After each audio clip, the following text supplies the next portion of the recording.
Hello everyone. हम लोग अपनी डिस्कशन को कंटिन्यू करते हैं और बात करेंगे। हम जो बात कर रहे थे स्टीरियोटाइप्स और प्रेजुडिस की और डिस्क्रिमिनेशन की, तो हमने ये देखा था हम इनको ऐसे समझ सकते हैं लाइक कॉग्निटिव, अफेक्टिव और बिहेवियरल मॉडल पे, कि यानी कि जो इंसान सोच रहा है वो है स्टीरियोटाइप, ठीक है। जो उसका इमोशनल कंपोनेंट है वो प्रेजुडिस है, और जैसा वो बिहेव करेगा वो उसका डिस्क्रिमिनेशन है। तो सोशल साइकोलॉजिस्ट जो हैं उन्होंने ये शो करा है कि जो प्रेजुडिस है ना, ये प्रेजुडिस के सोर्सेज क्या होते हैं, मतलब ये पैदा कहाँ से होता है, इसके पीछे कॉजेज क्या होते हैं, क्यों एक पर्टिकुलर पर्सन जो है वो प्रेजुडाइज्ड है किसी चीज़ को लेकर। और हमने देखा था ना कि जब भी अंबर कोई भी चीज़ प्रेजुडाइज होती है, कोई भी चीज़ नहीं, सॉरी, कोई भी पर्सन जब प्रेजुडाइज होता है तो वो कभी भी किसी सेंस में पॉजिटिव चीज़ नहीं होती है, वो हमेशा नेगेटिव चीज़ होती है, राइट। ठीक है। तो इसके सबसे बड़े कॉजेज ये होते हैं, देखो, एक तो होता है लर्निंग। बहुत बार किसी धर्म या धर्म के लोगों के खिलाफ घर पे भी बातें चल रही होती हैं अंबर, है ना, कि इस धर्म के लोग ऐसे होते हैं, वैसे होते हैं, यहाँ के एरिया के लोग वैसे होते हैं, इनके साथ मत बोला करो, इनके साथ मत घूमा करो, है ना। तो ये सारी चीज़ें कभी कभार हमारी लर्निंग की वजह से होती हैं। लाइक अदर एटीट्यूड्स, जो प्रिजुडाइसिस हैं, they can also be learn through various means, like association, किसी से एसोसिएट करके, रिवॉर्ड एंड पनिशमेंट के माध्यम से, दूसरों को ऑब्जर्व करके, यानी कि learning through observing others, group और कल्चरल नॉर्म्स की वजह से, या कभी कभार अगर पर्सन को एक्सपोजर मिला हो इन्फॉर्मेशन का। ये वही सारी चीज़ें जो हमने फॉर्मेशन ऑफ एटीट्यूड के पीछे सीखी थी, कि what are the various reasons for the formation of attitude. ठीक है अंबर, यहाँ तक बात क्लियर। अब देखो, यहाँ इन सब में सबसे इंपॉर्टेंट रोल जो प्ले करता है ना, वो करता है फैमिली का एनवायरनमेंट। इसके अलावा हमारे कुछ रेफरेंस ग्रुप अब आपको क्लियर होगा। अब तो रेफरेंस ग्रुप क्या होते हैं ना, मैंने बताया था, एक्चुअली कोई ग्रुप नहीं होते हैं, बस एक कॉन्सेप्ट होता है। इंडिविजुअल को बचपन में जहाँ से, मतलब जिस भी वातावरण के अंदर डाला गया होता है, उसको बोल दिया गया होता है, एक दिशा दिखा दी गई होती है कि तुम्हारे खानदान यहीं से चलाया है, तो तुम्हें इसी फील्ड में जाना है। ठीक है। पर्सनल एक्सपीरियंसेस और मीडिया, ये सारे भी बहुत ज़्यादा रोल प्ले करते हैं। मीडिया पे मान लो फॉर एग्जाम्पल किसी एक पर्सन को गलत वे में पोर्ट्रे करा जा रहा हो, उसको चोर उचक्का या कोई आतंकवादी वैसा बताया जा रहा हो, तो पर्सन डरेगा। जैसे अब मैं एक बात बताता हूँ, दिल्ली को रेप कैपिटल माना जाता है। मीडिया ने बहुत ज्यादा इसको दिखा के डरा दिया है। बाहर से कोई भी पर्सन अपनी लड़कियों को भेजने के लिए तैयार नहीं है दिल्ली, राइट, मान लो ऐसी कोई सिचुएशन है। लेकिन अंबर, हम तो देखते हैं दिल्ली में तो लड़कियां घूम रही हैं पूरी पूरी रात, काम से आ रही हैं, कभी कॉल सेंटर से आ रही हैं, कभी कहीं से जॉब कर कर आ रही हैं, कहीं पार्टीज पे जा रही हैं। जो फ्री फॉर्म में घूम रही हैं वो तो घूम रही हैं लड़कियां, है कि नहीं। तो ये सारी चीज़ें जो प्रेजुडाइसेस हैं वो कभी कभार हमें मीडिया वगैरह से भी, रेफरेंस ग्रुप वगैरह से भी सीखने को मिलते हैं। ठीक है। ये हमने देखा था। मतलब आपको राइटर यहाँ पर अंबर ये कह रहा है कि जो फैक्टर्स एटीट्यूड फॉर्मेशन और एटीट्यूड चेंज के लिए रिस्पॉन्सिबल थे ना, अब प्रेजुडाइसिस भी है तो एटीट्यूड का पार्ट ही, तो वही फैक्टर्स प्रेजुडाइसिस के फॉर्मेशन के लिए भी रिस्पॉन्सिबल है। जो लोगों के, ऐसा माना जाता है कि जिन लोगों की अंबर प्रेजुडाइज एटीट्यूड्स है ना, तो वो इसलिए है क्योंकि उन लोगों ने प्रेजुडाइज पर्सनैलिटी डेवलप कर ली है। ठीक है। और ऐसे लोग आराम से कहीं पर भी एडजस्ट नहीं हो पाते। ऐसे लोग हमेशा एंशियस रहते हैं, और दूसरे लोगों से ना, या अपने कंफर्ट जोन के बाहर अगर कोई भी इनको मिल जाए तो ये उससे नफरत भरी भावना से मिलते हैं, नफरत भरी निगाहों से उसको देखते हैं। इनके अंदर हमेशा नफरत रहती है दूसरों को लेकर, अगर इनके कंफर्ट जोन अगर आप इनका छेड़ दो तो। ये तो इजी सी बात है। उसके बाद कभी कभार इंसान इंसान ना बड़ा शोशाबाजी फील करता है, अपने आप को बड़ा प्राउड फील करता है, मेरी ये सोशल आइडेंटिटी है, मेरे खानदान में ये है, मेरे पापा ये हैं, मेरे पापा वो हैं, हमारे घर पे इतनी गाड़ियां हैं, हमारे घर पे वो हैं। तो फिर ना ऐसा इंसान जब इतना ऐसी बातें करता है ना, तो इसका मतलब वो दूसरों को फिर अपने आगे कुछ नहीं समझता। पर स्ट्रॉन्ग सोशल आइडेंटिटी और इन ग्रुप बायस लेकर चलता है, मतलब जो भी हैं, हम ऐसे होते हैं, हम वैसे होते हैं। जैसे मतलब फॉर कोई पर्सन अपने आप को इस चीज़ में प्राउड फील कर रहा है, हम ब्राह्मण हैं, हम जाट हैं, हम सरदार हैं, हम गुज्जर हैं, हम मुसलमान हैं। ये जो हम वाली बात है ना, जो हम के एंगल में जो घमंड है, ये चीज़ प्रेजुडाइज पैदा करता है दूसरे लोगों के लिए। ठीक है। तो जो इंडिविजुअल्स जिनके अंदर बड़ा strong sense of social identity है, तो उनका अपनी सोशल आइडेंटिटी को लेकर बड़ा पॉजिटिव एटीट्यूड रहता है, हम ये हैं, हम वो हैं। तो वो फिर ना अपने ग्रुप को ही बूस्ट करते रहते हैं, है ना, कि हम लोगों का तो कुछ बिगाड़ ही नहीं सकता, ऐसा कुछ नहीं कर सकता, हम लोगों ने इस पे कब्जा कर लिया था, उस पे कब्जा कर लिया था, ऐसे मारा था दूसरे ग्रुप को। ठीक है। तो ऐसे लोग ना दूसरे ग्रुप के खिलाफ नेगेटिव एटीट्यूड होल्ड करके रखते हैं, और ये एक बहुत बड़ा कारण है प्रेजुडाइज का। अब अलग से क्वेश्चन बन सकता है एक अंबर, जो मैं बताने जा रहा हूं इस कंसेप्ट के ऊपर, कि what do you mean by या what do you understand by scapegoating. ये किसी भी प्रकार की कोई बकरी नहीं है, ये कंसेप्ट है स्केप गोटिंग। क्या होता है इसका मतलब, ध्यान से समझना। ये एक ऐसा फिनोमेना होता है जब मेजॉरिटी ग्रुप ना हर चीज का ब्लेम एक माइनॉरिटी ग्रुप के ऊपर डाल दे। मान लो फॉर एग्जांपल जो लोग अपने सोशल स्टेटस, इकोनॉमिक स्टेटस और पॉलिटिकल स्टेटस को लेकर बूस्ट कर रहे हैं, हमेशा वो अपने स्टेटस से कम स्टेटस वाले लोगों को कुछ नहीं समझते।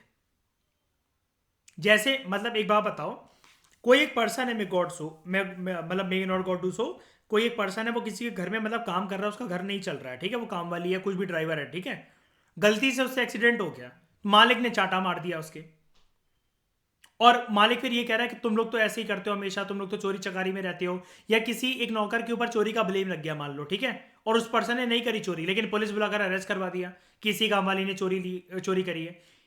ऐसे फिनोमिना को स्केपगोटिंग माना जाता है। क्योंकि एक बार बताओ अंबर, क्या चोरी व्हाइट कॉलर वाले लोग नहीं कर सकते? आपके पापा के दोस्त या कोई वो रिश्तेदार आए, क्या वो उठा के नहीं लेकर जा सकते?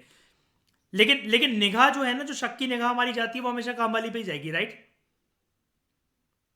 है ना? इसको स्केपगोटिंग कहते हैं। क्योंकि अब क्या करते हैं, हमेशा इंसान उसी को दबा पाता है जो कमजोर हो।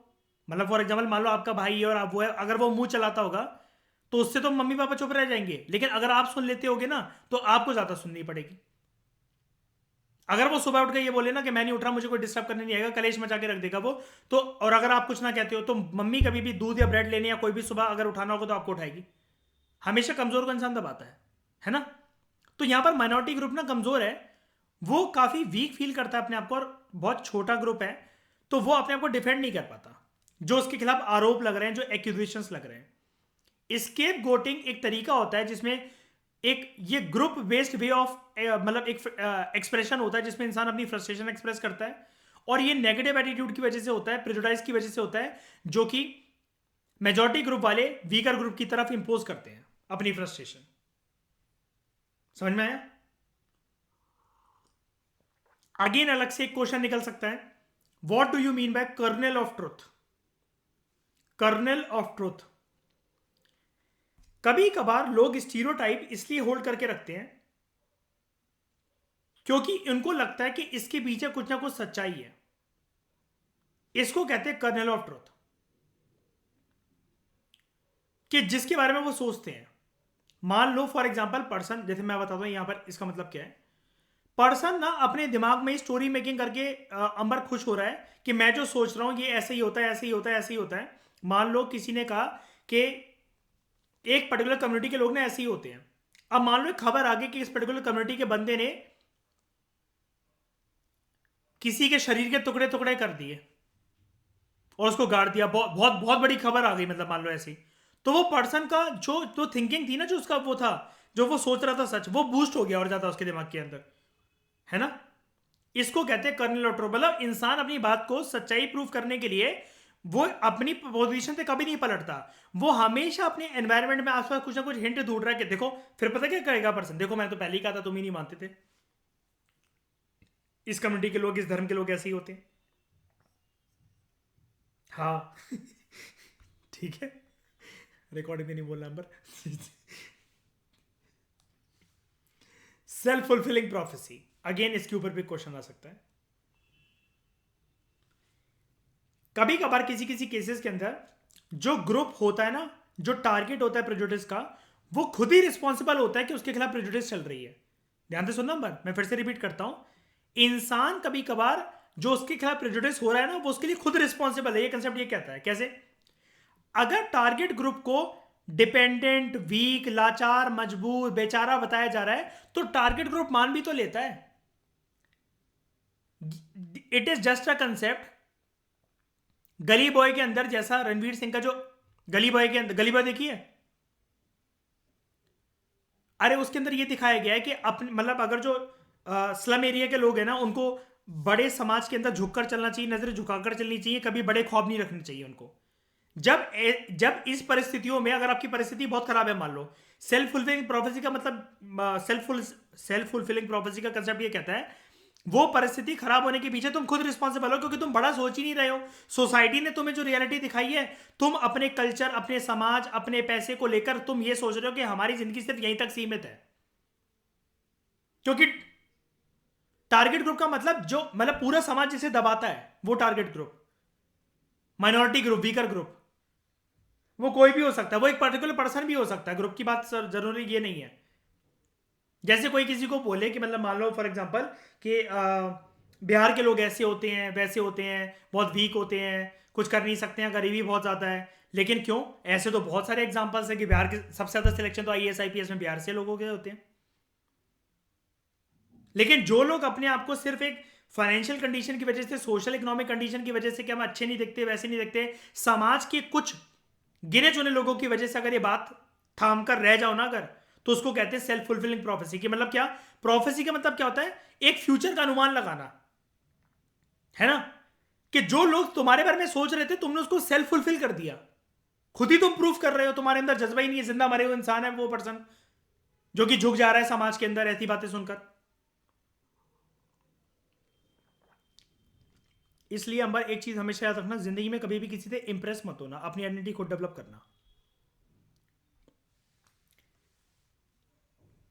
नहीं नहीं, मैं एक बात बता रहा हूँ, कभी किसी से इंप्रेस मत होना, किसी के जैसा बनने की कोशिश मत करना। हमेशा खुद को ऐसा बनाना कि दूसरे तुम्हारे जैसा बनने की कोशिश करें। हाँ, कभी नहीं करना, बिल्कुल नहीं। अब स्ट्रैटेजीज क्या होती हैं प्रेजुडिस को हैंडल करने के लिए? सबसे पहले तो ऐसी अपॉर्चुनिटीज को मिनिमाइज करो कि पर्सन प्रेजुडिस लर्न ही ना कर पाए। उसके बाद ऐसे एटीट्यूड को भी चेंज करो जिसकी वजह से पर्सन प्रेजुडिस लर्न करता है। इस चीज को कभी भी एम्फोसाइज मत करो, इस चीज को एम्फोसाइज करना खत्म करो। नैरो सोशल आइडेंटिटी को, कोई छोटा या कोई बड़ा नहीं है। उसके बाद ऐसी टेंडेंसी को डिस्करेज करो जिसमें पर्सन अपने आप को वीक समझे, सेल्फ फुलफिलिंग प्रोफेसी वाली। उसको बताओ कोई बात नहीं, अपने हौसले और अपने जज्बात बुलंद रखो, ठीक है? जैसे बिल गेट्स ने एक लाइन कही थी एक बारी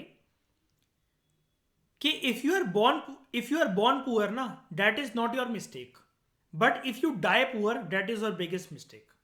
कोई बात नहीं, किसी की फैमिली बॉर्न हो गए, रिसोर्सेज कम है, कुछ भी है, शक्ल आड़ी आड़ी टेढ़ी है, कोई टेंशन वाली बात नहीं। मरने से पहले इंसान अपनी लाइफ पूरी की पूरी ठीक करके जा सकता है